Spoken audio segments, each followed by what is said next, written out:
नमस्कार मंडळी. तुम्हाला तर माहितीच आहे, हल्लीच्या काळात मुलांना भाजी चपाती खायला किती जीवावर येते.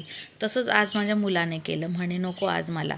मग काय आणलं त्याने एक चाऊमिन नूडल्सचं पाकीट आणि मग म्हणे मम्मी बनवून दे. म्हटलं चला जाऊ दे, यासोबत आपण भाज्याही टाकणार आहोत तर मस्त भाज्याही पोटात जातील. तर मग मस्त मी असं त्याला छान असं बनवून दिलं बघा. कढईत तेल टाकलं आणि अद्रक लसूण बारीक कापलेले टाकले, मिरची टाकली, कांदा, गाजर, शिमला मिरची, पत्ताकोबी टाकायची, परतून घ्यायचं सगळं. आणि यामध्ये एक मी टोमॅटोही टाकलेला आहे लांबसर कापलेला.